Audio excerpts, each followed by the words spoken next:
माँ काली का संदेश महाविनाश की शुरुआत हो गई। लेकिन मेरे बच्चे, मैं तुम्हें बहुत लंबे समय से सुनते आ रही हूँ। मैंने तुम्हारी हर बात 1000 बार सुनी है कि तुम्हें कोई नहीं समझता, और इसकी वजह से तुम दुखी हो जाते हो और अपने आत्मविश्वास को हानि पहुंचाते हो। मेरे प्यारे बच्चे, एक बात को हमेशा ध्यान रखो कि इससे कोई फर्क नहीं पड़ता कि तुम्हें कोई समझ रहा है या नहीं। अपितु फर्क इससे पड़ता है कि क्या तुम उनकी बातों को दिल पर लगा बैठे हो, क्योंकि अगर ऐसा है तो तुम बहुत बड़ी समस्या में हो, क्योंकि इस प्रक्रिया में तुम्हारा मन प्रभावित हो रहा है। किसी भी बुरे विचारों को तुम्हें अपने मन में जगह नहीं दे है। हमेशा सकारात्मकता की ओर आगे बढ़ना है। अपने मन के नकारात्मक ख्यालों से बाहर निकलो। सच क्या है, यह समझने की कोशिश करो।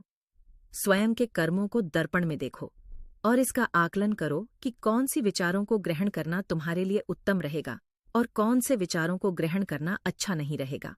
याद रखो मेरे बच्चे, इंसान अपने विचारों से बड़ा होता है, इसलिए अपने विचारों को उच्च श्रेणी का बनाओ। तुम्हारा कल्याण हो। मेरे बच्चे, तुम्हें हमेशा मुझसे यह शिकायत रहती है कि जिसने भी तुम्हारे साथ बुरा किया है वह हमेशा अपने कर्म फल से बच क्यों जाता है, उसे कभी भी दुख का सामना नहीं करना पड़ता, तो बुरे काम करके भी सुख भोगते हैं। तुम्हारी इसी गलतफहमी को मैं दूर करने आई हूँ।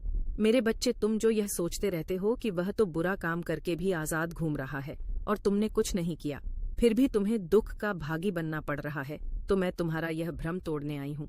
मेरे बच्चे, सबको उसके कर्मों का फल प्राप्त होता है, बस उस फल को भोगने का समय अलग रहता है। और यही मैं तुम्हें बताने आई हूँ कि उस बुरे व्यक्ति का बुरा समय आज है। उस व्यक्ति से उसकी सारी खुशियां छिन चुकी हैं। वह हर रोज कई आंसू बहाता है। वह व्यक्ति अपने पतन पर है, जो बुरा उसने तुम्हारे साथ किया। अब उसका पता सबको चल चुका है, और जो लोग उसे पहले अच्छा समझते थे, उन सभी लोगों के सामने उसकी सच्चाई आ गई है। अब लोगों को यही समझ आने लगा है कि वह व्यक्ति कितना कपटी था। वह कभी किसी का भी भला नहीं सोचता था, सिर्फ अपने फायदे के बारे में ही सोचता था और दूसरों का नुकसान कर बैठता था। धीरे धीरे उसके सभी दोस्त उसका साथ छोड़कर जा रहे हैं। वह अब किसी का भी विश्वास पात्र नहीं रहा। यह सब उसी के बुरे कर्म का फल है, जो लौटकर उसके पास ही वापस आ रहा है।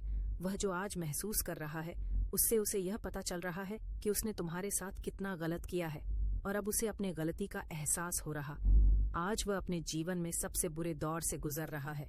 उसके सभी दोस्तों ने उसका साथ छोड़ दिया है और उसकी मदद करने से भी इनकार कर दिया है। अब वह एकदम अकेला और निराश है और अपने बुरे कर्मों के